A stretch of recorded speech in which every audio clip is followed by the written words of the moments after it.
Histoire de l'Église de Don Charles Poulet, La vraie réforme, le monachisme, les chapitres suite. On ne peut pas dire que Cluny fut alors en décadence sous l'abbatiat de Pierre le Vénérable. Mais saint Bernard avait établi Clairvaux en divergence avec Cluny sur 2 points. Cluny possédait riches abbayes et somptueuses églises. Rien de trop beau pour le service de Dieu. Saint Bernard impose à ses fondations la plus stricte pauvreté. À Cluny fleurissait le travail intellectuel. Saint Bernard occupait surtout ses moines au travail manuel. Accentuant ces divergences, les cisterciens engagèrent une guerre d'intrigue. Mais la douceur de Pierre le Vénérable s'évertua à maintenir la bonne entente entre les deux ordres. On vit des monastères cisterciens dans toute l'Europe. Il y en eut 350 en 1152 et 530 à la fin du XIIe siècle. Le vice de la propriété avait amené la décadence de l'institution canoniale. Les chapitres étaient devenus les rendez-vous presque exclusifs des cadets de grande famille, entrés dans la fonction vers l'âge de 15 ans, avec le titre de domicilii ou domicillares. Ils étaient placés d'abord sous la direction de l'écolâtre. Ne recevant pas à l'ordinaire les ordres majeurs, ils menaient une vie mondaine et se faisaient remplacer pour chanter l'office par des prêtres à gages. Ainsi étaient constitués les chapitres cathédraux les plus riches, tels que Notre-Dame de Paris, Saint-Pierre de Beauvais, Sainte-Croix d'Orléans, les chapitres collégiaux comme Sainte-Geneviève de Paris et Saint-Martin de Tours.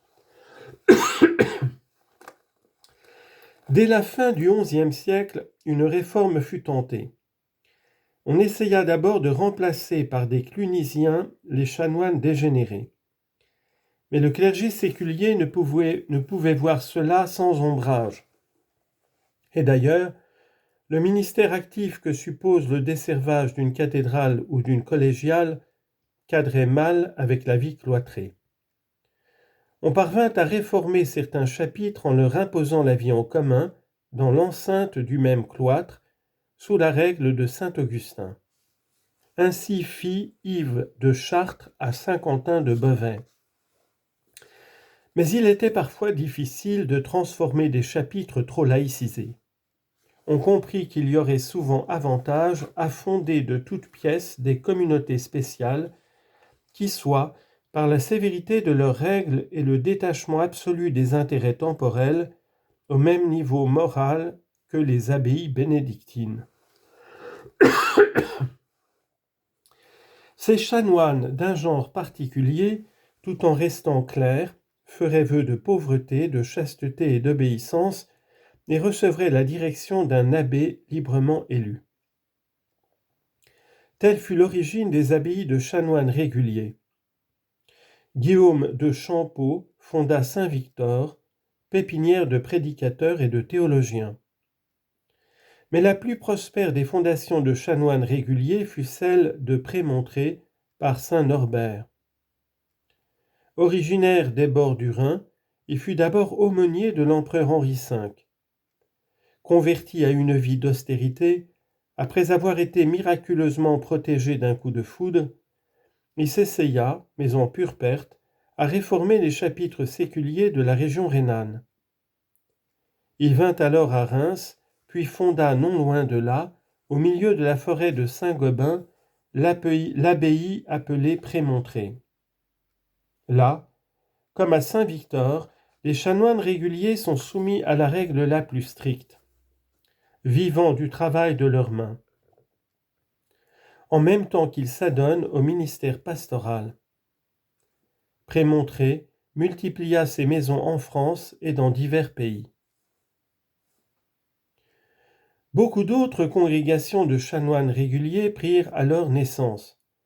Citons celles de Latran, de Saint-Rufus près d'Avignon, de Saint-Sépulcre à Jérusalem en 1114, celle de la Croix, fondée par la bienheureuse Agnès de Bohême en 1236, etc.